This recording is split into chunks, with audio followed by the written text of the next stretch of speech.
असम, केरलम और पुडुचेरी देश के इन तीन राज्यों की 296 सीटों पर बम्पर मतदान के साथ उम्मीदवारों की किस्मत अब ईवीएम में कैद हो चुकी है। सुबह 7 बजे से शुरू हुए लोकतंत्र के इस महापर्व में तीनों राज्यों की जनता ने बढ़ चढ़कर हिस्सा लिया। शाम 5 बजे तक आए आंकड़ों में तीनों ही राज्यों में बम्पर मतदान देखने को मिला। आइए जान लेते हैं कौन से राज्य में कितने प्रतिशत मतदान हुआ। शाम 5 बजे तक पुडुचेरी में 86% मतदान के साथ टॉप पर रहा। 84.42% मतदान के साथ असम दूसरे नंबर पर रहा। तो वहीं करीबन 75.01% मतदान के साथ केरलम तीसरे नंबर पर रहा।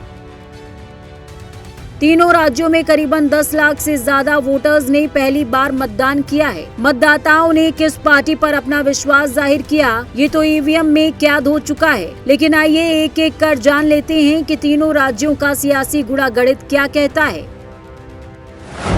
असम में कुल 126 विधानसभा सीटें हैं और वहां बहुमत का आंकड़ा 64 का है। साल 2021 में हुए पिछले विधानसभा चुनावों में बीजेपी ने अकेले 60 सीटें जीती थी, जबकि कांग्रेस को 29 सीटें मिली थीं और अन्य ने 37 सीटें अपने नाम की थी। ये कुछ अहम आंकड़े हैं जो असम में चुनावी गणित को समझाते हैं। असम में कुल 35 जिले हैं, जिनमें से 126 विधानसभा सीटें हैं। इनमें से जनरल कैटेगरी की कुल 98 सीटें हैं, जबकि एससी के लिए आरक्षित 9 और एसटी के लिए 19 सीटें सुरक्षित हैं।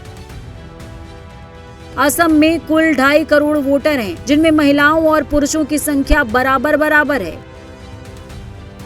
इस बार असम चुनाव में फर्स्ट टाइम वोटर करीबन 6.25 लाख हैं, जबकि 20 से 29 साल के युवा वोटरों की संख्या 66 लाख से ज्यादा है। वहीं 85 साल या उससे ज्यादा उम्र के करीबन 1,40,000 वोटर हैं। अब बात केरलम की, जो देश का इकलौता ऐसा राज्य है जहां लेफ्ट की सरकार है। केरल में विधानसभा की 140 सीटें हैं और यहां बहुमत का जादुई आंकड़ा 71 का है। पिछली बार 2021 में हुए विधानसभा चुनाव में एलडीएफ ने 99 सीट जीती थी, जबकि यूडीएफ ने 41 सीटें अपने नाम की थी। बात करें जिलों की, तो केरलम में कुल 14 जिले हैं, जिनमें से सभी 140 विधानसभा सीटों में जनरल कैटेगरी के लिए 124 सीटें हैं, जबकि शेड्यूल कास्ट के लिए 14 और एसटी के लिए 2 सीटें आरक्षित हैं।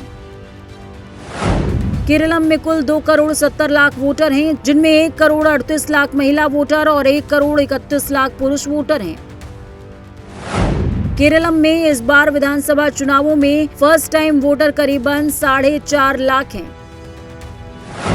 जबकि 20 से 29 साल के युवा वोटरों की संख्या करीबन 45 लाख है।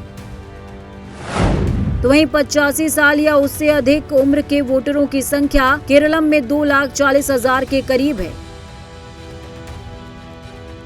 बात पुडुचेरी की करें तो ये देश में सबसे कम विधानसभा सीटों वाला राज्य है, जहां 30 विधानसभा सीटें हैं। यहां 20 पार्टियों के 294 कैंडिडेट चुनाव लड़ रहे हैं। पुडुचेरी में कुल 30 विधानसभा सीटें हैं और बहुमत का जादुई आंकड़ा 16 का है। 2021 में हुए पिछले विधानसभा चुनावों में एनडीए ने 16 सीटें जीतकर सरकार बनाई थी, तो वहीं यूडीएफ को 9 सीटें मिली थी, जबकि अन्य को 5 सीटें। पुडुचेरी में कुल 7 जिले हैं, जिनमें से 30 सीटें जनरल कैटेगरी के लिए, 25 सीटें, जबकि 5 सीटें एससी वर्ग के लिए हैं। यहाँ कुल वोटर 9,44,000 हैं, जिनमें 5 लाख महिला वोटर हैं, बाकी पुरुष। पुडुचेरी में फर्स्ट टाइम वोटर करीबन 23,000 हैं, जबकि 20 से 29 साल के युवा वोटरों की संख्या 1,87,000 के करीब है। तो वहीं 85 साल या उससे ज्यादा उम्र के वोटरों की तादाद 6,000 से ज्यादा है। कुल मिलाकर बात यह है कि केरलम में 70 साल में पहली बार कोई सीएम हैट्रिक के लिए चुनाव लड़ रहा है। असम में बीजेपी हेमंता बिस्वा शर्मा के सहारे लगातार तीसरी बार सरकार बनाने का दांव खेल रही है, जबकि पुडुचेरी में कांग्रेस से निकले एन रंगास्वामी 5वीं बार सत्ता में काबिज होने की कोशिश कर रहे हैं। अब 4 मई को आने वाले नतीजों में ही पता चलेगा कि जनता ने किसे सत्ता की चाबी सौंपी है। Bureau report, prime news.